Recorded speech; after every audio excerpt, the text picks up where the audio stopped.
So now that you put these outfits on, does it make you feel any kind of way? It makes me feel terrified. Yeah, but also powerful. And like we're doing something important because this is what a lot of women are going through. People are actually dying and bleeding out because they can't get a safe abortion. And this is the terrifying visual of what America is going to look like.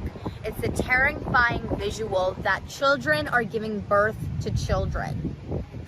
Good evening, ladies and gentlemen. Welcome to Punching Left. My name is AJ Wilms, joined here with Michael Albert. And you heard it here first, the terrifying reality of what would happen if abortion was illegal in this country. Children could not have children, or children would be having children, or something like that. I don't know what these women were saying. Totally incomprehensible to me. But Mike, what are your thoughts on that? And these are the people that call us crazy and say that we're the fanatics, that we're the oppressors. And yeah, a little strange. And I don't think anyone would really want to oppress these people or even be near these people. I kind of just want to put them on a boat and send them to like Easter Island to go live on or something, just get them out, or just say like, don't talk anymore. Just stop. Just please. Like clearly our education system is failing if this is what it's producing. we could tell them to get back in the kitchen. That would probably like eliminate half of them right there. There'd be the sudden rash of suicides. Could you imagine what they would say? They would be like freaking out like crazy. We're like, don't kill your own babies. And they're burning down like, pro-life offices and attacking Supreme Court justices' homes. There's an assassination attempt on Kavanaugh over this. Could you imagine if you said something actually rude? We're just saying, don't kill your baby. Imagine if you're like, get back in the kitchen, woman. Well, yeah, and apparently this Jane's Revenge, this abortion terrorist group, is wanting to ramp up efforts once this decision is official. They're going to increase their targeting of both pro-life centers, adoption agencies, and then Catholic and other churches that have been actively pushing against abortion. That's insane. I read it was in Washington. They have like hate speech or hate crime laws. And it's basically you get like an additional sentence or a harsher sentence if what you did was motivated out of hatred of someone's like race, religion, creed, sexuality, et cetera, et cetera. But what I noticed, what was really interesting is like, funny enough, the thing that had the most amount of points under it, because then there was all these subpoints, like race is defined as this, ethnicity is defined as this, et cetera, et cetera. The one that had the most bullet points was actually religion. And it was like, if you attack your religious institution because of their religious beliefs, if you attack a member of a religion because you believe they believe something in their religious beliefs, there's all these points. And I thought none of these at all are being applied to Christianity. Not one. The law, like it is plain text right there on the law books. If you attack a place of worship because you don't like the beliefs of the religion, that is a hate crime. And yet nobody on the left is being charged for any hate crimes, or not even being suggested that these are hate crimes when they're done against Christian people. Well, yeah, I mean, as we're going to see in several stories we're going to cover tonight, but it's obvious in general, the left only wants the law applied against the right. When it's them breaking the law, they don't want anything done about it. I mean, they should not be out in front of these Supreme Court justices' houses, period, right now. It shouldn't take a federal law to change that. It's already illegal. Right. But instead, they're preventing states from doing anything besides providing security. They tried to hold the courts hostage until finally, I guess, Nancy Pelosi did put this legislation forward that would allow additional security. But for the most part, it's been up to the states. And again, like this guy that was trying to assassinate Kavanaugh, if he hadn't gotten weak knees and backed out, and I guess his sister talked him down off the ledge and turned himself in, this would have at the very least been an attempt on his life. Right. Yeah, well, and that's certainly what it was meant to be. The person went to Kavanaugh's home with a Glock 17 duct tape and like these instruments for break. I don't know if it was like a lockpick kit. Yeah, it was like a hammer and like instruments to like break into the home. Like this very, very premeditated, very scary stuff, especially because Kavanaugh has his wife and kids and everyone else there too. Yeah. Was this person wanting to kill like the entire family? I mean, you see this happen in history. It's like Tsar Nicholas. It's not just the king who gets killed, but his entire family. And now in the U.S., like the Supreme Court has a lot of influence legally in our justice system here, and in our judicial and in the like legislative system now as well. So you never know, if someone wants to go crazy, they might kill like, your entire family. Yeah, and I've heard mixed things on whether that was a plan or not. But immediately after that happened, I believe the same day, that's when, again, one of these Jane's Revenge or one of these other abortion terrorist groups, they put out the times and the route and everything else for Amy Coney Barrett's family, like not just her, but like where they go to school and everything else, and publish this again online. And you see like little to no effort from Twitter or Facebook or whoever to remove this. And as far as I know, it's probably still up. Yeah, that's absolutely insane. The fact that these things like persist in our country and that there's no backlash. I had not even heard about the Amy Colbert thing, and that's because no one is reporting this. I mean, Yeah. even our so-called conservative, news networks like Fox News, they're doing things like refusing to talk about the 2020 election that happened. And we're on YouTube, so we can't really talk about it. But Fox News could if they wanted, and they refuse to. And you have things like they officially put out like a Pride Month advertising as well. And it's like, what are you guys conserving over at Fox, and why aren't you telling me these facts like Mike just mentioned? Yeah, Pride Month. We're going to get to that later because, of course, that's heating up again.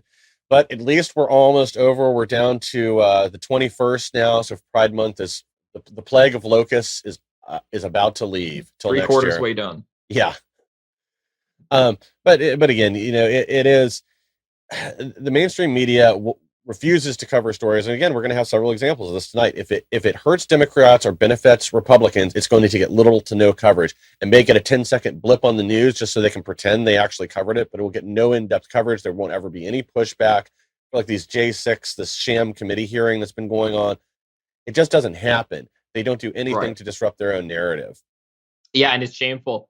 The fact that like we don't have Republicans who are standing up for actual conservative values. And I always ask, like, what are you guys conserving? The 2020 or the 2012 Democratic platform? Because that's what it seems like. Even back in 2008, the Democrats were against things like gay marriage. And then in 2012, they're like, okay, gay marriage is cool. Maybe not the trans thing. 2016, they're like, okay, trans is cool. 2020, now the Democrats are like, yeah, drag queen story hour, let's do it. The conservatives are just 4 years behind at any given point, it seems, in recent history of what the Democrats are saying. So in 2012, they took on the 2008 Democratic platform. Today, it's 2022. They're taking on the 2016 Democratic platform. It's really upsetting to see this happen.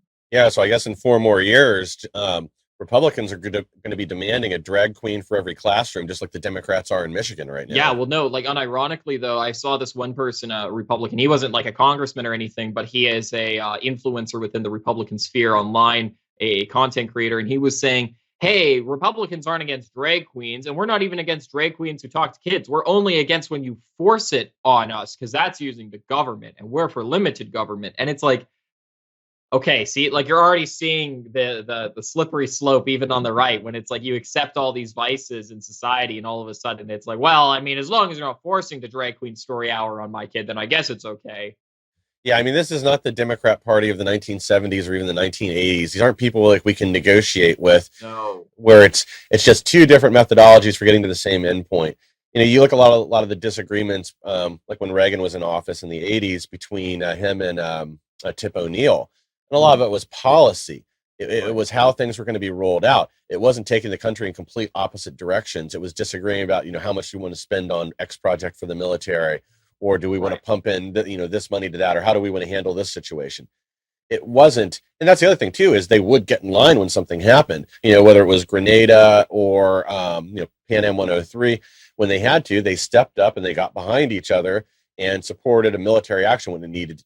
Yeah, well, people generally like agreed on like what to do. It was just like how we can get there. And today, like we have totally different foundations where the Democrats are like trying to move towards some like globalist new world order of like communism or something. Not like that, I'm not just trying to say a bunch of buzzwords, but you think about it, like they literally do want open borders. Like that's not a negotiable thing for the Democrats. They want open borders and millions upon millions of people every single year coming into the US. Yeah. They want us to have like an Amero, like a universal dollar, or I'll get into this kind of like online electronic money stuff. So it's like, these are all things that we should reject on the right as nationalists and say, no, we want American sovereignty. We don't want open borders. We don't want a one world currency. We want a US dollar. We want the American, we want English within our American nation. We want all of these cultural values to stay within our nation and not just have some big hodgepodge, melting pot mix of everything on earth in our nation.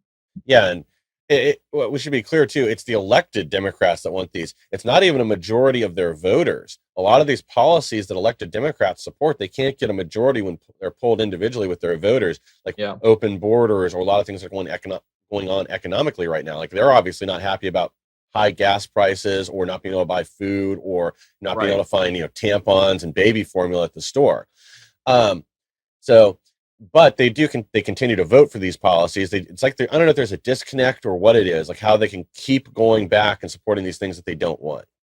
Yeah, I have no idea how they do this over and over again. I think it has to do with their donors and the fact that, the Democratic Party really is like, it's not even like controlled opposition. It's like controlled pro-position or whatever. It's like a Yeah, controlled position, I guess. Like the Democratic platform is written by like these multi-billionaires, people like Soros, people like Gates. Like they're the ones who are saying, hey, I want to sell vaccines, so you guys have to be pro-vaccine. So it's not even like they're being controlled to oppose us. They just have like, there's these people with an agenda and they use the Democrats to push it forward. Now, the Republicans almost are like controlled opposition because we're told, hey, the Republicans are your friends. They're going to help you. They're going to stand up for you. They're going to do what's best for you. But they never do what's best for us, right? Democrats, we expect this from. But the Republicans, we're told, oh, these are the good guys. They're going to oppose the evil Democrats. But it's completely controlled, usually by the exact same people.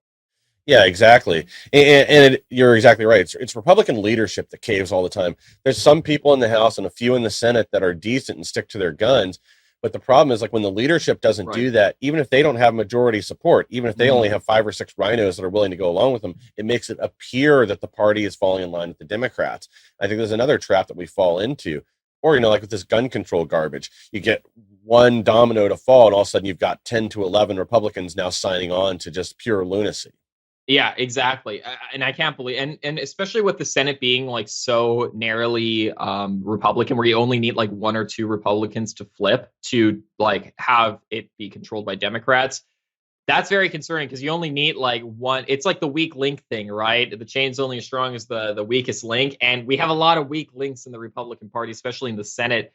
So it's so disappointing to see that in the House of Representatives, you don't really have the Democrats flipping over to the Republican positions nearly as much as you have the Senate with the Republicans switching over to the Democratic side. Yeah. So it's like not a fair assessment to be like, oh well, the Dems control the House, but we control the Senate. Well, do we? Because like, do we really control like Mitt Romney and some of these other rhinos? I don't know. Yeah, what's really sad is like there's been 2 Democrats that have been more reliable conservative votes than the Republicans have right now. You have Joe Manchin and Christian Sinema, and at least they stick to their guns and they won't let certain lines be crossed, like eliminating the filibuster and a handful of other things.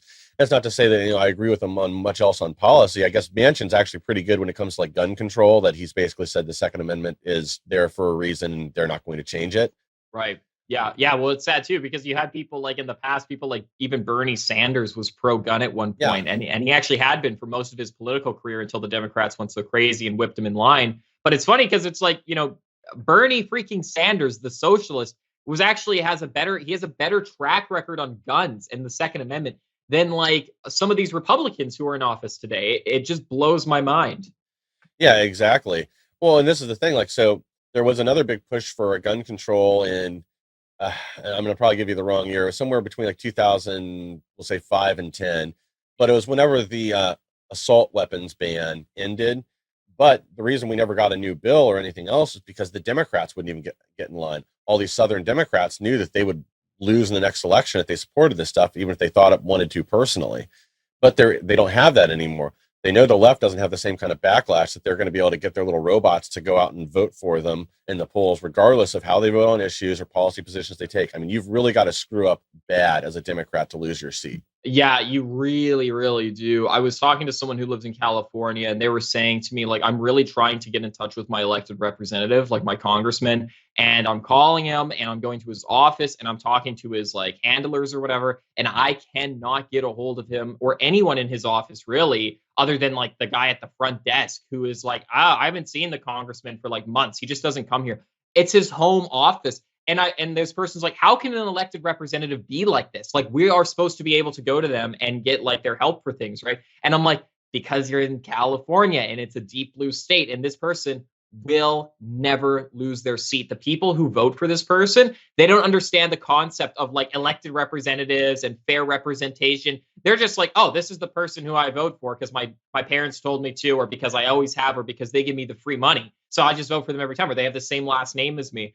And it's upsetting to see that you're right when you do get into these blue, deep blue states and counties and districts. You just do have people who consistently vote for the person regardless of what they do, and it does take a massive, massive, screw up to change anyone's mind.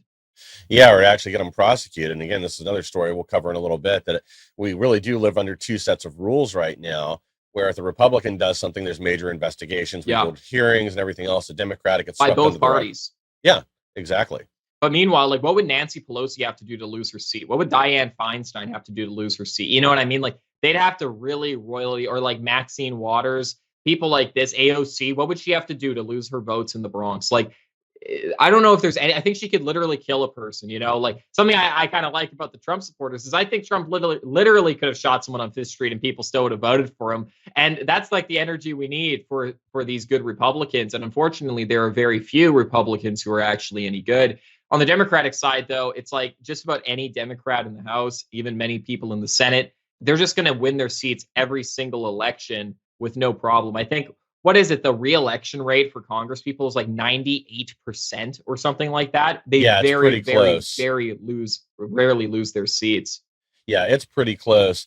And just to illustrate this, I'm trying to find the person's name, but there is an elected Democrat that just got out of prison for some sort of a money fraud related to her campaign, and apparently she's back on the ballot somewhere. I didn't know you could be on a ballot after being convicted of something. Who knows? Maybe they talked it down, or she got it expunged off her record, or reduced to a misdemeanor from a felony. Because you can run for office with misdemeanors. It's felonies that generally prevent you to, and it's actually the state laws that govern that. So, yeah, well, we have, speaking of absolute insanity, kind of a big story here is you've probably seen here in the background.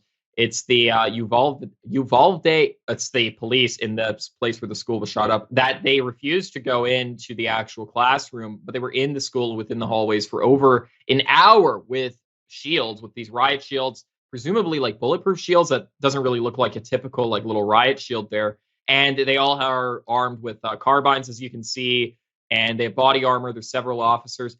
They stood there for over an hour without actually going in. Mike, tell us a little more about the story. Yeah, so this is insane. And there's been a couple smaller stories that have come out since this whole shooting happened and since our last like breakdown of it. But I didn't feel like individually any of them were worth talking about again. But to try to prevent this footage that just came out in the last few days of them standing in the hallway with ballistic shields and weapons, they actually hired private attorneys to try to prevent them from releasing this, because Texas has a public records law, so anything like this has to be released to the public as long as it's not sensitive information they need for the trial. So anyway, apparently they lost that case. The footage was released, but not only were they there waiting, they never even tried the door. Originally, the story that we got was the police got there and the door was locked. It was a steel door. They had to get the key from a janitor or something that they couldn't find, and that's why it took so long to get in. Well, that was all BS. They never even tried to open the door. Now it sounds like this guy that ignored them and went in and got killed the shooter, the Border Patrol TAC guy. Apparently, he just went in. He was the first one to try the door. Wow, and the door was unlocked. Apparently. That's not confirmed yet, but that's what it sounds like, since they're now admitting that they never even tried to open the door prior to that. Dude, that's insane. This is absolutely crazy. And I was listening because right now live, there is a hearing going on. It's probably over right about now, but earlier today on the 21st of June, there was a hearing going on, and the people were testifying about this event. And they fully admitted that the story continually changes, and they're like, yeah, well, we heard this at first, and then we heard this, and then someone said this and this and this. So the story is constantly changing. It's absolutely unbelievable. The Democrats were having a total field day with this. Like, oh, high capacity magazines, and oh, that's like what, 60 rounds per minute, and like, oh, he was in there for an hour. This is why we need to ban guns. The Republicans were kind of going off saying like, look, we have training in place, but they were going over the criteria, and it's things like you have to take an 80-hour long course, and you have to pay for it yourself or whatever, or get approved funding, which is hard to get. And then you have to do 16-hour renewal courses every 2 years. And you have to do, there's like a list of all, and then psychological evaluations repeatedly for your renewals and for your initial licensing. It's not as simple as like, I even thought where it's like, oh, if you have like an LTC or a CCW, you can carry in the school, or you can be an officer in the school. There's like all this additional training, which may or may not be good, but it's something that should then, I guess, be standardized or be very easy to get access to. Yeah, because 80 hours seems a little excessive for the amount of training. Like, I do think it should be more involved than just getting your CCW, because you don't want them just to be trained to carry a gun and certified with minimum safety. if you're going to arm a teacher, you need to also train them situationally. You need to train them like what to do, where to put the students, where it would be safest, how to assault whoever is coming in and attacking, and other communication tactics, things like that would be important for them to know. Right. I mean, I believe it was for the teachers, but I could be mistaken. It could be for like the school resource officers, maybe specifically. It was one of the teachers. Oh, okay. And because in Ohio, in Ohio did have where you could arm teachers. They just made it easier after this happened. But one of the things they cut down was this 80-hour course. They changed it to something, I think I saw 8 hours, but I don't think that was right. I think it was 20 hours where they ended up at, but I could have that backwards. And kind of for the same reasons that this is going to be more in-depth training than you'd get for like a CCW, because they do want them to have some ability to know what to do to fight back. Yeah, and see, in this case, what the actual issue was, and I think it's kind of obvious to everyone, and this is what I've been saying since like literally the first day this happened, I've been saying it was poor leadership. That's what it was. And one of the police officers here, the captain or whoever was in charge here, was saying, do not go in. At least that's the story as of now. I think I think it's very likely to be the actual true story. These cops who are standing here are probably like, hey, like, maybe we should go into the classroom, sir. And then he's like, no, stand down. We're waiting for backup. He's like, we need shields. The shields came. We need better guns. They get better guns. We need more people. More people came. We need to wait for SWAT. SWAT came. We need to wait for someone. Like, he just kept delaying and delaying. And that's why they've been waiting here now. Or I have a very good, like a strong hunch that like the individual cops here were probably like, hey, can we go in? But the captain or the officer in charge of them was saying over and over, like, no, we're not going in. Listen to me. We're doing this. And that's the person who kind of all the blame is being put on. And rightfully so, because that the leadership, that is like the crux of this all, poor leadership that was untrained and unqualified for this situation. Exactly. And that's when you don't have a leaders, when they also won't take responsibility for the failures. We saw other stories come out that were excuses. Right. Allegedly they weren't getting any of this information from the 911 calls, the people on the ground, and this chief of police or whatever he is wasn't getting that information. I'm sure that's going to turn out to not be true either. Because again, we've seen multiple times where they've made up things, sometimes directly to the media. And I wonder, like, what is going to be on this video too? Like, speaking of the lies, you brought up how you don't even know if that's true or this is true. I agree with that, because they're trying to conceal the evidence here. We have a screenshot or whatever, and I don't know if this was leaked or what, but the government's trying very hard, or at least the police department, to not allow the public to see the actual full video. So do they see like a kid get like shot or some kid crawling like, help me? And then the cops are like, we're not going. Or is there something like really morbid that happens that they don't want us to see? Because if it's just them standing in a hallway for an hour, it's not that damning. Like, we can see that on the photo. Maybe it's just that, but you can hear gunshots in the background or screaming and they still don't go. That would be bad. But is it even worse than that? I don't know. Well, we know that at the very least they heard gunshots and kids screaming on this video, and they just stood in the hallway. Mm-hmm. I don't think it's a matter of something being graphic or, some poor kid dragging themselves out, trying to get help. Right. I think it's just the embarrassment factor at this point. They don't want the video out of these guys standing in the hallway for an hour, armed and ready to roll, and doing nothing until all of a sudden this BOTAC guy comes in and takes care of the situation. Yeah, well, and I heard too during the testimony today that the officer, I don't know if it was like the captain or whatever, the guy in charge, but one of the police officers said, then this is what the Democrats were using. They're having a field day with this. The guy was saying, he has an AR-15. We only have handguns. We can't go in. We only have handguns. We need more firepower. Now, I'm not like a super hardcore gun expert or whatever, Mike. Is it like, to me, if you have like 5 cops with handguns, you could probably pretty easily take out one dude with like an AR-15, right? Or is it actually that big of a difference between like rifle and handgun in a situation like this? I think especially in this situation, I mean, personally, I'd be okay with trying to go in with a 9mm. Yeah. Because yes, it's like close quarter. Not like you're in a field or like a forest. Exactly. It's not like a firefight necessarily, like in an open space. It's like a clap, like, there he is, boom, boom, boom, boom, boom. Yeah, exactly. Like if this guy they were on opposite sides of a football field and he had a bunch of hostages around him. Yes, then he would have a huge advantage with a rifle that you don't have with a handgun. Yeah. I mean, landing a shot with a 9mm Beretta or Glock, even at 75 feet on a 4-inch disc, is not easy. So this would be 3 times worse at the very least. But that's not what it was. This is a classroom, so we're talking 30 feet. That's close quarters. Oh yeah. So they shouldn't have any problem going in and taking these shots, especially if the guy's actively killing children for an hour, basically. Well, they just stood around and did nothing. So even if one or two of them do get clipped going in, they did have weapons, they did have armor. So we all know that's all lies. They're just excuses. But of course, the Democrats are not going to adjust their narrative. They're going to continue to use this false narrative to push for more gun control, even though at the end of the day, now we know this is a leadership failure and a local failure of the police. It isn't about the guns. And I did hear too, and again, like the reporters, like even the people who were like reporting this on CNN, believe it or not, were even suspicious, and they were like, well, let's take it with a grain of salt. But apparently the cops went to one of the classroom doors and the shooter shot through the door, and a couple of the cops got like grazing wounds, like the bullet just like nipped them on the shoulder or the arm or wherever, right? And there was like a little blood coming out, presumably. So they understandably were probably a little freaked out and retreated. I get that. But they were saying, like, we don't even know if that's necessarily true. Because like Mike was saying earlier, like with the door, they were like, oh, like the front door of the entire school building, I believe. They didn't even try to open it, but they were already like, oh, how do we get in? It must be locked. And then we're told they tried to get in. Then we know that's not true because the door was unlocked and someone just opened it and walked in anyways. So there's a lot of like crazy information going on about this.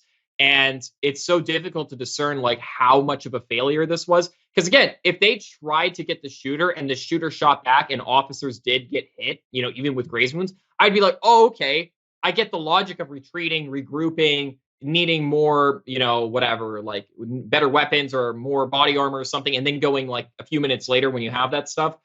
But I don't even know if that's the case here, you know? Yeah, because you know, with the way this whole story has been covered, if there had been officers injured in a firefight with this guy, they would have been trotted out in front of police weeks ago. We didn't see them getting. That's a good point. We didn't see anybody, any police getting treated for injuries on scene, especially if there was something minor like a grazing wound like that. We know the guy that actually took down the shooter did sustain some gunfire and got non-life-threatening injuries. But again, we knew this day one or day two. So we would have definitely heard about it. It is just a propaganda campaign at this point. They don't want to tell us what really happened because it looks just so horrifyingly bad. Whether it really was a comms failure or just a morale failure with the officers, we know we now know they got into the building, obviously, because that's on camera, and then they never tried this door to the classroom. They let the narrative stay out there in the media for weeks that this door was locked and they needed some sort of magical key to get in. Yeah, exactly. And I heard that too, that was the other thing, you know, I said he wanted to wait for more body armor. He wanted to wait for more shields. He wanted to wait for more firepower. He wanted to wait for more man. And then it was the key. He wanted to wait for the key. But by that time, someone eventually like broke protocol or maybe it was the Border Patrol agent. Somebody like broke rank and just said, no, we're going in. And then I think that's when everyone, you know, got their head in line and actually like things started to move forward. And again, we don't know to what degree that means. I don't know if that means they slowly walked down the hallway and the other guy already took out the shooter and then they just did procedure. What? There was one thing, though, I don't know if he was a Democrat or Republican, but one senator said, I believe, in the testimony, which was that it is important. And I agree with this point. He said he's a lawyer and he agrees with like due process and things like this, and that we should wait until the conclusion of this investigation to fully like, you know, cast judgment on the captain. Although it seems to me pretty clear that this captain was like the main person at fault here. There are still facts that are coming out. Like you said, Mike, I think you gave the strongest point against them, which is like if there was any reasonable explanation as to why they didn't do anything in this situation, it would have been trotted out in front of all of us by now. If they had an officer who was shot, they would have been holding him up in front of CNN and MSNBC and ABC and all these networks. But at the end of the day, I mean, yeah, we do have to wait for all the facts to come forward, although at least to me, it seems pretty damning to the leadership and to the police in this situation here. Yeah, if for no other reason than how they're handling it. When they're getting private attorneys to try to block information that's supposed to be public from coming out, that's never a good sign. Yeah, that's really bad too, just even on its own. And obviously it's very telling of like, you know, is that something like an innocent person would do? I don't know. This seems a little suspicious though. Yeah, I can't think of a valid reason for it at this point. It's not like the identity of anyone needs to be protected or anything like that. Yeah. I mean, the investigation going on at this point is an investigation of failure and why it happened. It's not a criminal investigation. So again, there's not even that excuse. Yeah, something's very, very suspicious about that. And I hope that the video does get released so we can see exactly what happened. Because the other thing too is like there can be a lot of this can be used as for lack of a better term, like a learning experience, like that we can learn a lot from the failures of this police department. And we wish that they had not failed. but certainly moving forward, we want to ensure things like this don't happen again. And police need to like, this should be used as like a case study of like everything you shouldn't do. And we should be able to learn from exactly their actions. And they don't want to release the truth. They don't want to show us the evidence of what happened.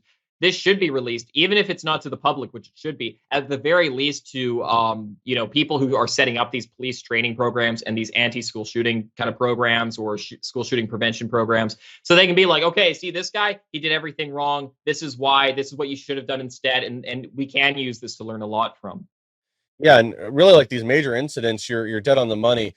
These are what get turned into police protocols for training going forward. Like everybody's familiar with the West Hollywood shootout, where the police in LA had to go to get rifles from a gun store because their handguns and shotguns couldn't get through the armor these two bank robbers had on. So Wow. that's where patrol rifles and things like that came from, where they started loading those into their squad cars.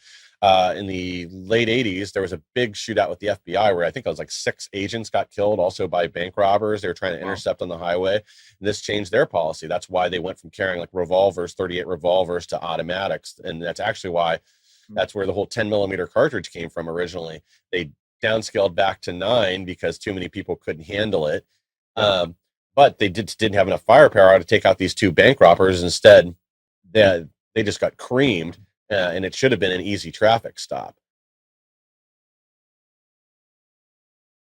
To prevent these kind of shootings. And I mean, this is unfortunately very unpredictable. We talk about school shootings all the time in America, but it's like, who would have thought that this school would have been shot up? It's an elementary school too. Typically what you see is like high schools where the person is allegedly bullied and gets, he knows who he wants to attack, and then he's there and he attacks everyone else. It's kind of like the Columbine case. It's like the Marjorie Stoneman Douglas school or whatever, the Valentine's Day shooter with Nicholas Cruz. All these people were like high school kids shooting up their high schools. This was like a high schooler shooting up a random elementary school, which is very uncalled for, obviously, or very unpredictable, rather. So, we want to make sure that all our schools are protected. And again, using this as an example of being like, it can happen anywhere at any time. And all schools in America need to have the proper procedures in place to prevent these things from happening.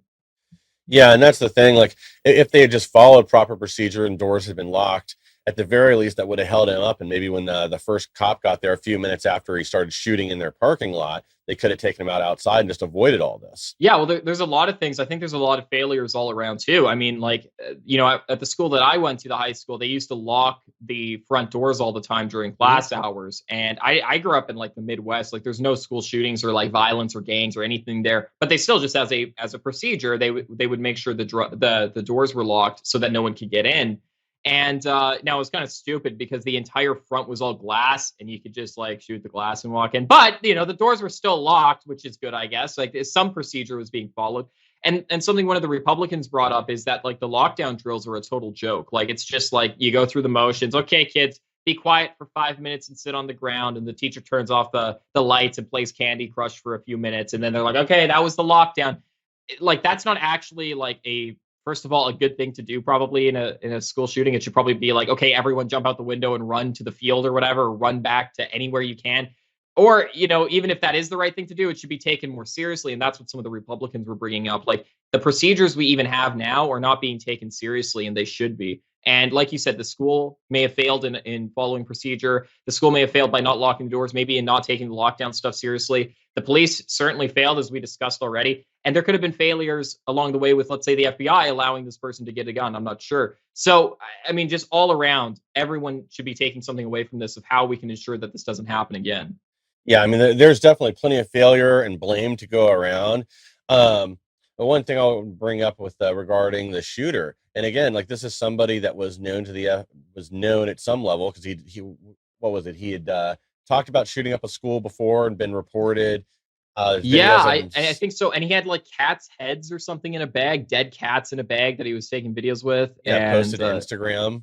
And one thing I'll just say really quickly too is like one of the Democrats was like trying to use this, of course, to ban guns. And he actually asked, this is what I'm predicting the Democrats' plan is now, is that they're trying to increase the age for rifles for anyone between the ages of 18 and 21. Because this guy said during the testimony, he was asking questions to the person testifying, and he said, how many 18 to 21-year-olds have guns in Texas? Can you get me those numbers? Because I think that age range is very likely to commit shootings, and we got to make sure they don't have guns like AR-15s. So you can already see the way they're trying to work in red flag gun laws. It's not going to be, oh, let me be able to take the guns of your neighbor. It's going to start with, well, what about this certain age demographic with a certain gun or a certain type of ammunition, amount that they purchased? Like, they're trying to work in these red flag gun laws any ways they can. So don't give in. Conservatives, don't be like, yeah, we can raise the age limit to 21. Yeah, maybe we can have red flag laws for kids who are like, under 21 years old.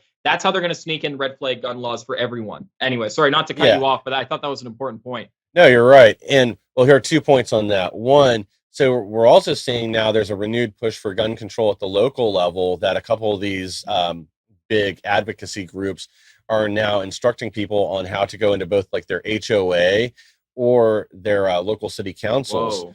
Yeah, and try to get ordinances passed or rules changed to prevent gun stores from being allowed within city limits or within other areas. The story that I saw originally started with an HOA with a guy that runs, he has his business incorporated out of his home address, gets shipments of firearms there, and I'm not sure if he sells there or not.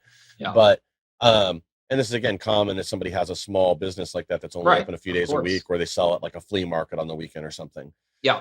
But to try to again push people out and push them around. Yeah. My other point is, like, obviously I'm very against red flag laws, but for a case like this where somebody is an obvious threat, they've been investigated by law enforcement, they have clear statements, it's a kid, they've talked about shooting up schools. There does need to be a way where somebody is a minor, because that's the one excuse that I've seen for this. Well, that all happened when he was 16 and 17, or I don't remember, under 18. So when he turned 18, all that disappeared. So if you do have somebody like this that is obviously a clear threat, a lunatic, that where it's happened multiple times, there does need to be a way to flag them and make sure they can't buy a gun, or not until they've, I don't know, undergone psych evaluations or something. Yeah. Well, it seems like with the dead cats in a bag or whatever, the dog bag, like, I don't know, if we're going to have any type of system for reporting people, it should be like, like you send in a tip to Nick's or whatever, and you attach attached is a photo of him with cats in a bag or whatever. And then, but the idea to be like, because what they're trying to do is have these like mass red flag gun laws that affect like anyone. And then it's as simple as just calling your, oh, my neighbor, I don't like him, man. I think he's crazy. I saw him hit his wife, take his guns. And then without due process, they can take your firearms, which is something we want to avoid, obviously. Yeah. And I think the way I'm looking at it here, and sort of the excuse that this person was making, was because this all happened when he was a minor, when he turned 18, they would have had no idea. So I guess it's not even necessarily a red flag law, but something like this does need to carry over in somebody's records. So whether they did it while they were 16 or 17 or 15 or whatever. Of course. Yeah. Because that alone would have been enough to prevent him from getting a firearm if this guy's committing animal cruelty or whatever else, or anything else, making these kind of threats that would all be felonies. Even if the felonies don't carry over because he turned 18, the information needs to, so we can accurately, prevent something like this from happening. Yeah, well, and especially with things like animal abuse or like arson or these other things that are like hallmark signs of mass shooters or psychopaths. Like, normal law-abiding citizen is not like a mass arsonist or animal abuser or whatever. And I think there are certain felonies over donating, let's say, to a political campaign that you shouldn't lose your rights to vote or own a firearm over. But things like, let's say animal cruelty, even if it was like a misdemeanor, that's something you should lose your right to own firearms over, because it's kind of indicative of the fact that you're like an actual insane person, not just a person who had a slip up or a mess up. Same with things like arson. Like I said, you study psychology, those are like two huge red flags of like a future psychopath in the brewing, which is exactly what happened with this person. Yeah, and a lot of times those two things specifically, they're indicative of behavior in the future, that it's not something like somebody walks away from. Like, if you're in college and you get in a bar fight and you end up getting charged with a felony assault or whatever, that doesn't automatically mean you're going to be a violent person, fight further down the line, and start other stuff. Whereas, if you're burning down people's garages as a kid, or just starting fires or killing cats or whatever, that's not behavior people tend to get away from. They tend to keep doing that when they're older, and it also tends to escalate. Yeah, absolutely. So I don't know, failures all around. The school could have done better. The police could have definitely done better. The FBI probably could have done better. Maybe if the FBI took breaks from, stalking right-wing people and putting, moms in prison or whatever, like they're trying to do, who go to school board meetings and oppose CRT, maybe they could investigate actual insane people who are way down south in these southern parts of Texas, so that they can avoid mass shootings like this. And it's I'm not even trying to do like victim blaming by blaming the school. The actual victims here are the parents, and like, yeah, the school is at fault for not protecting those children. The police are at fault for not protecting the children. The federal government is at fault for not protecting the children, and all of those people to some extent need to be blamed. And it's not like we need to send all these people to prison or whatever, but we do need to ensure this never happens again because of the mistakes of all of these different parties. Yeah. Well, speaking of failures, we also have Stephen Colbert last week sent a film crew into the Capitol to try to harass Republicans for some bit for his show. So, and embarrassed, CBS buries the arrest of Colbert staffers by Capitol Police. Colbert's take: rules for thee and not for me. So the reason I find this story so interesting isn't just because, and I do see a lot of media out there calling this, oh, it's another insurrection. So Adam Schiff's team, or his people, are the ones that let them into this building and allow them to stay there after hours. They also gave them a tour, showed them where different Republican offices were. And again, we're not hearing about this at all. Mainstream media is trying to ignore the story as best they can. This actually happened, I think, Wednesday night, but it wasn't reported until Thursday. And again, if this had been a Republican or anything like that, it would have been on blast everywhere. This is all we hear about. Didn't we do, like last show, or maybe the one before that, didn't we cover how there was Republicans like MTG being accused of giving tours to to conservatives before January 6th happened? Yeah, and recon. They tried to use this as justification to blame January 6th on like Congress people who were giving general tours to like random people. And they're like, oh, one of those people that was on the tour, he was near the Capitol on January 6th, which means you coordinated this attack with them, didn't you? And it's like, what? It was a regularly scheduled tour. Now, this is Adam Schiff, who is purposely bringing these people, these Hollywood elitists, of course, into the Capitol, saying, there's the Republicans' office. If you're going to come here and bug anyone, here's their office. Here's how you get here. Here's a map. Let me draw an X on it. Here you go. Talk about projecting to like the highest extent. Well, he does this over and over again, though. I mean, think about all the things that he accused Trump of, or stuff that he just made up out of thin air, where he would hold up the folder and be like, I have the evidence. Yeah, but I remember. Yeah. And people started, remember there was that like teenager who called in fake evidence to Schiff. And he's like, I'm an undercover source and I have conclusive evidence. He goes in front of Congress. He goes on CNN. He's like, I have a verified source who has all the info. We're going to release it all. And the guy's like, I was just messing with you. Yeah. Well, he got pranked by, what was it, like a Russian like morning radio show. Oh, they made him. Yeah. And he's buying into it like all the way. They said they had evidence of like it was the whole like PP tape thing, that there was a video apparently of. Oh, right. Yeah. Oh my gosh. Oh, if I could go back to, what was that, 2017 or whatever, the good old days. Things were a lot less crazy back then, even though the story may sound insane. It's not even as bad as what we're dealing with today. Yeah, exactly. At least you could buy what you wanted at the grocery store. We weren't waiting for gas to hit $8 a gallon. Yeah. It's not like, back then we were like, did Donald Trump pee on someone in Russia one day? And then today it's like, will like Biden get us into a world war with Russia? I don't know. But yeah, this is summed up well by the rules for thee and not for me, because we see examples of this over and over again. So there's a House Democrat chief of staff. He's been repeatedly caught defacing a poster in front of Marjorie Taylor Greene's house at least 3 times on video, up to 6 incidents of this guy, but they won't prosecute. They won't go after him. They won't even kick him out of the building.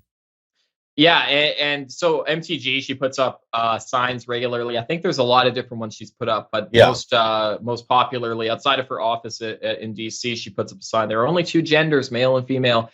And it's her private property on her office wall, and this guy continually goes and takes it down and destroys it. Don't know how that's allowed, really. If someone had a BLM poster up or a pride flag up and a Republican came and tore it down, first of all, that would be epic. They should do that. But I think they would get in trouble for doing that, wouldn't they? There would be national hearings. It would be a hate crime. They would probably have a new law because of it. They probably would, yeah.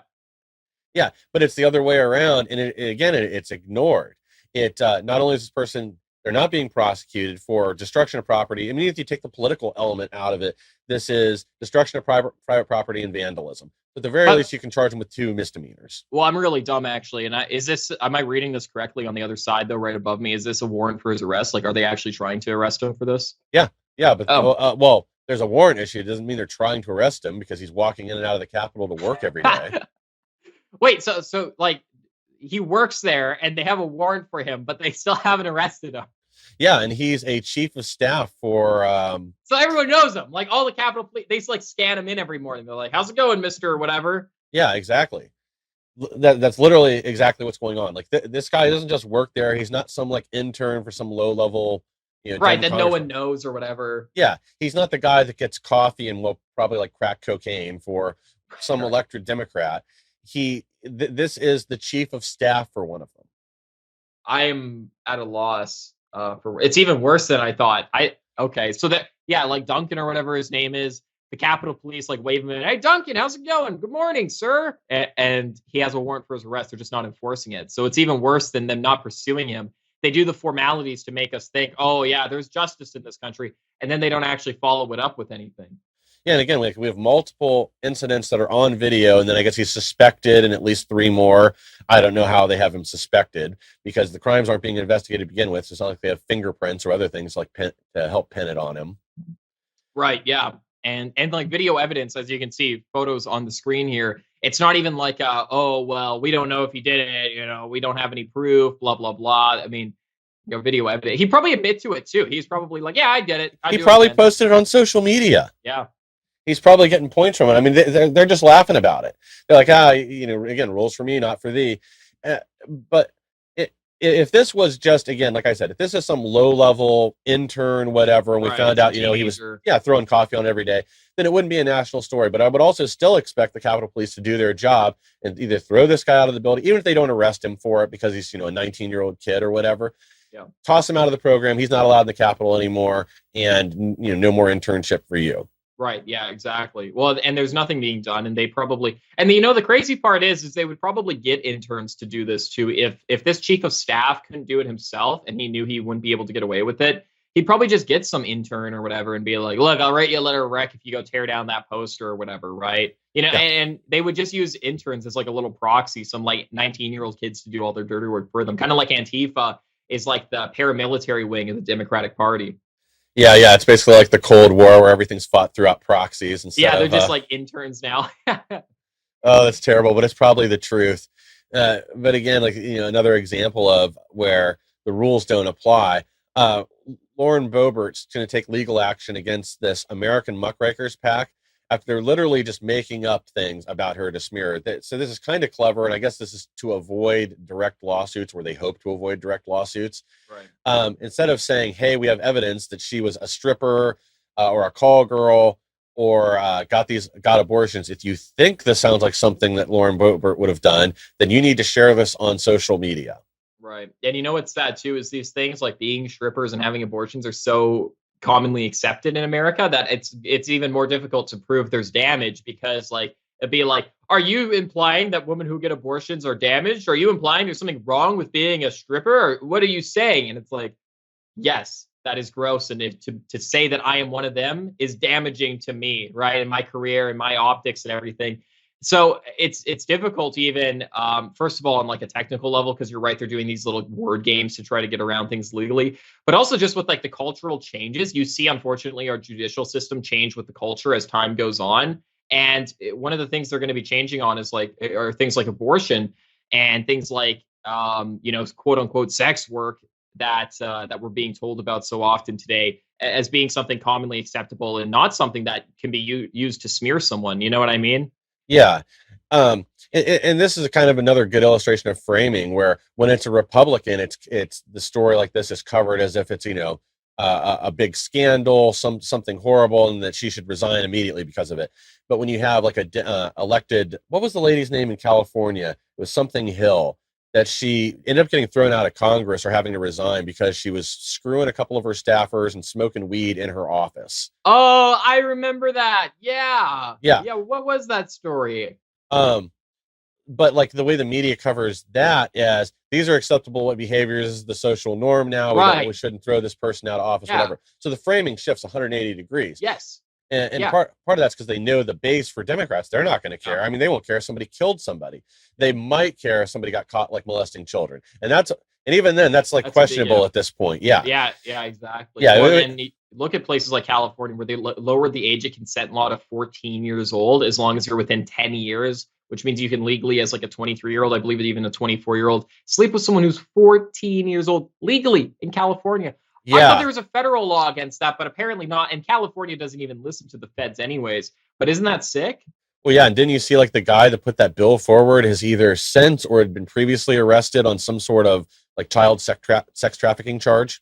Yeah, I did hear about that. I mean, there actually is quite a lot of Democrats who are doing things like that, unfortunately. So I don't know if I'm getting it mixed up with another case recently. Yeah, there's so many of them. But yeah, I mean, these things happen all the time. And, going back to this story here, it's like, it's funny because, what they're trying to do, as Mike said, is they're trying to frame this as like, oh, if you think this is something that this person may do, then share this or whatever. But that, legally speaking, what doesn't really protect them as much as people may think from lawsuits, because the law, contrary to popular belief, it's not as simple as like, oh, it's written down, therefore it's like enforceable, right? Things have to be reasonable. And just about all of US law is based off what a reasonable person would think about the situation. So would a reasonable person think that this is defamation? Absolutely. You can't say like, this person is a child molester who beats their children. It's 100% proven. Share this if you think that this is true. Like, a reasonable person would be like, that's just slander. And you're encouraging people to share it if they subjectively believe in it or not. Like, that is slander, though. So I think that she actually has a strong case here. At least I hope so, because we do need to start punching back, punching left. Yeah. Get it? Name of the show. Punchingleft.com. Find us there and subscribe to our Telegram. We do need to start punching back against these leftists who are using, as you always say, Mike, lawfare against us. And we need to start fighting them on all the battlegrounds and stop submitting to them and allowing them to just like attack us time and time again in any way they can, especially legally. Yeah, and hopefully she has luck with this case moving forward, because unfortunately she is out of Colorado, so if it goes through their courts and circuit courts, there are dishonest judges that are entirely politicized that I think will throw out her case. They'll make the excuse that, oh, well, you're a public figure or whatever, so you have to expect people saying these kind of things about you. But we're not talking about an individual. This is an organized effort. This is a big DNC PAC. American muckrakers. And that the thing for like public figures, I think, is stupid. Like, honestly, because I'm even considered a public figure. Like, Mike, you're probably considered a public figure just from the show. You know what I mean? And like the way I was told is if you consistently get over like 10,000 views, you're pretty much always considered a public figure, which is what I get on TikTok, right? So people have made up false things about me constantly, just made up like the most grotesque rumors. They've made up like just totally incorrect things about me to slander me. And there's nothing you can do about it. Even if you prove harm, it's just like, well, you're a public figure, screw you. And it sucks because even if people are spreading lies about you, there's not much you can do about it, except in like extraneous circumstances where there's like real super damaging harm to you. And even then, the court really only cares if it's financial harm. So if you're I'm giving away all the secrets to my haters here, but even if you're not making a lot of money, like there's no money to lose, then you can't really prove damages. It's a huge, huge mess in the US with that, in my opinion. Other people are like, oh, well, I'm not a public figure, so I love this law. I can make fun of whoever I want as much as I want. But trust me, if you're the public figure, it sucks. It's terrible. And I'm not some politician who everyone should be A-logging. I get it if it's for like the president or whatever. Yeah. Okay, fine. But like when you're dealing with just like regular people or even just like regular Congress people, like the woman on screen, like Lauren, then, it's kind of an unfair system. Yeah, well, the libel laws definitely need reform anyway, just to both modernize, because one thing I've heard is a lot of these things don't count now because they aren't in print, that it's on social media or whatever, and there's not a good law governing that. But there's also a big difference between like making fun of somebody that's a public figure, no matter what side of the aisle they're on, and trying to present things as if they're facts or in ways that is intentionally trying to influence people with known lies. That's not the same. And that's a great point, because I've had a lot of people say I have hair that looks like a paintbrush, or say that I look like Sid from Toy Story, and I don't want to like sue these people or go after them or have it make it illegal for them to say like just ridiculous things like that. But then I've also had people who say like things as if they're facts, like AJ Wilms is this, and it's like, no, I'm not. That's a lie, and it's used to try to damage me, right? So, if someone's like, AJ Williams is a murderer, I have proof, ha ha ha. And it's like, but that's not true. That's something that like should not be allowed to be said, because it's like a damaging thing that's completely made up and presented as a fact. Whereas you're right, like just making fun of someone, or, making jokes, or, things like this, even if it does damage their reputation, like it's like you can tell that this is in good faith to some extent. You know what I mean? Yeah. They're not trying to fabricate a story for a political outcome when they're just like making fun of you or making fun of me or whoever. Maybe they don't like you and they do hoping to damage you and get listeners not to tune in, but they're not fabricating something. They're not making up a story that last week you were arrested at the zoo for trying to molest a panda. Yeah, exactly. And then trying to circulate that, or saying they have evidence of some other crime that you committed. And again, there's a tactic like Schiff's used over and over again against Trump. Would hold up his little folder with nothing in it and say, he had the damning evidence. It was just going to be the next committee hearing or whenever until he could release it. Yeah. Where, that is libel. That's making something up to slander your opponent, and you're hoping to do damage to them, whether that means in the next election cycle or monetary damage or just reputation damage. Yeah, 100%. Well, I think we have time for our last story here with the video, perhaps, because this is about the state Senate Majority Leader. Explain this story really quick to people. Yeah. So in Missouri, this Caleb Roden, the state Senate Majority Leader, called the police on the former governor, Eric Greitens, who's running for office again right now, because of a campaign video where he wants to go rhino hunting. We're going to show the video here real quickly in a second, but we've been in contact with the Missouri Highway Patrol and hope that former Governor Greitens finds the help he needs. Anyone with multiple accusations of abuse towards women and children should probably steer clear of rhetoric. Is this a Democrat? No, he's a Republican. He's actually a really good conservative, a good America First, MAGA type conservative. We'll run the ad a little bit or here real quick just so you can see what we're talking about. Yeah. Let's run this thing. Take a watch here. Take a look here. I'm Eric Greitens, Navy SEAL, and today we're going rhino hunting. The rhino feeds on corruption and is marked by the stripes of cowardice.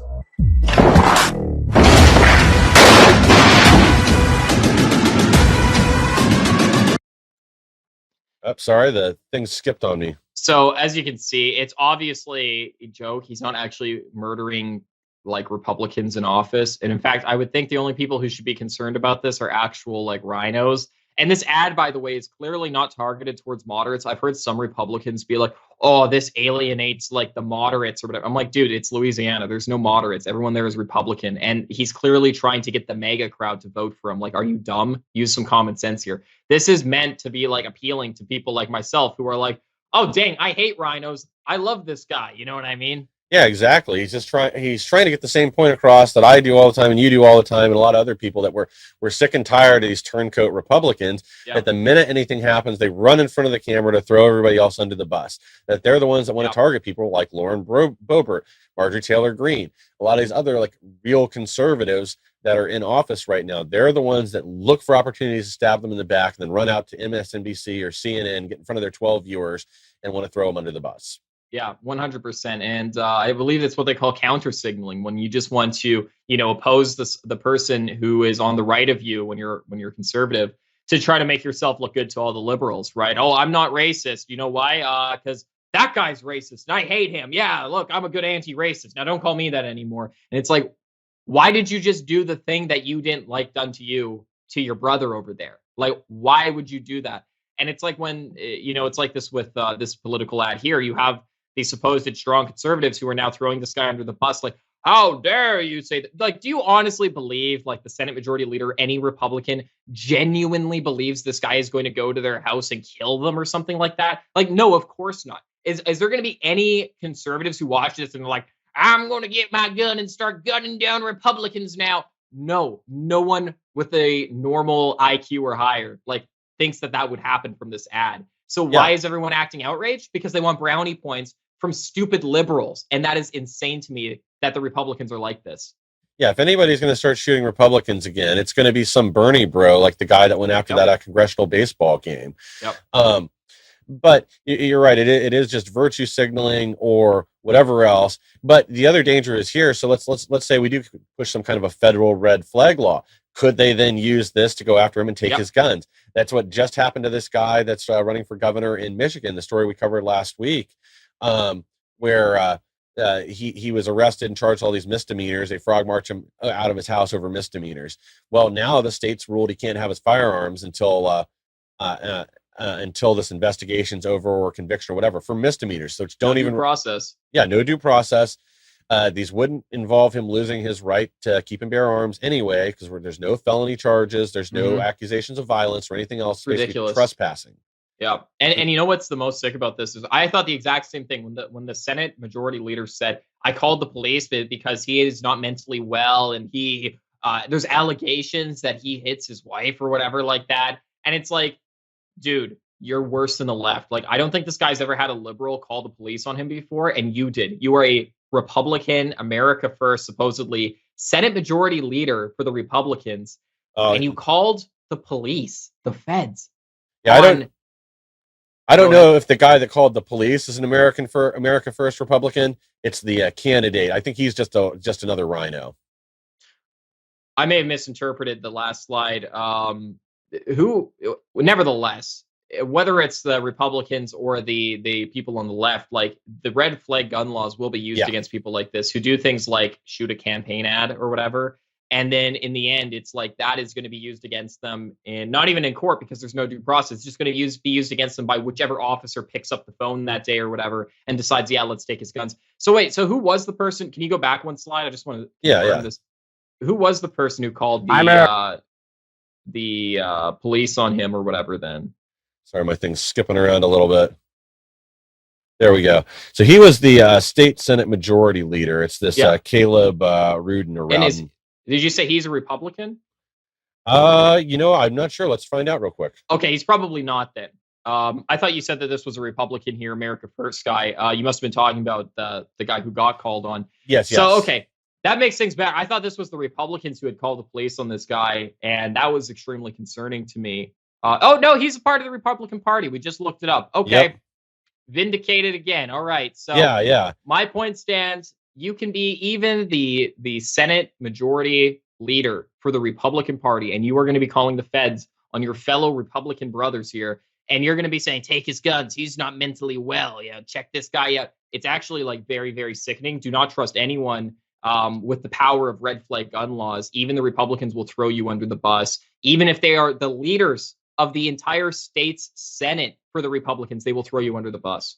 Yeah, because this guy didn't just like issue a statement saying, I don't like seeing this kind of like violent rhetoric in a campaign video, which again, I would disagree with, but at least he has a right to say it.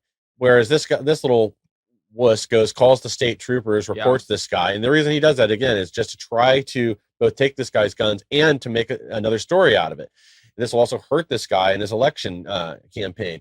If people see the guy just got arrested, that's what they're going to remember. They won't remember charges getting thrown out or anything else that happens. They're going to remember the headline. I think that's why this is done a lot of times, to generate that and push it up into the news cycle. Yeah, and it's sickening too, because that again that the Republican Party is like controlled opposition to some extent, especially when you have someone like this. Like, do you think this guy woke up in the morning and thought, "Oh yeah, the reasonable thing to do is to call the cops"? No, this was him, like someone calling in a political favor, saying, "Look, I need someone with a lot of influence to do this, that the police will listen to, or who's in good with like the institution or whatever, and I need you to do this and take out my opponent." Or maybe this guy is friends with someone who's running against him as a Republican. That's a good possibility. You know what I mean? Or a moderate Democrat, it's Louisiana, and this Senate Majority Leader wants him to win. So, I mean, there's political favors being called in. The whole system is corrupt, and it's disgraceful to see this happening, especially from the Republicans. Yeah, and in Missouri, of all places, again, like a state that should be solid red. Oh, Missouri. Sorry, I said Louisiana. Missouri. Oh, yeah, sorry, I didn't even catch that. You're right. Didn't even catch that. But again, like this is like what's the word I was looking for? This is an unnecessary error on our part. Like this is something that shouldn't have happened to begin with. That this is giving the left a tool and creating a story that otherwise didn't have to exist. Right. Yeah, absolutely. Well, speaking of stories that there's no transition out of this. Thank you for joining, everyone. I was trying to find a smooth transition out, but unlike the cucked Senate Majority Leader in Missouri, and I apologize for saying Louisiana so much. I believe I was saying that. Unlike him, we have strong conservative values on this show, and we hope that you guys can go to punchingleft.com to find more of our show and subscribe to our Telegram channel as well as our Odyssey channel. You can find that all at punchingleft.com. We will be here again on Thursday, same time as usual, 6:30 Central Time, 7:30 Eastern. Thank you all for joining. We really appreciate it. Punchingleft.com. God bless and take care. Thanks again. We'll see everybody soon.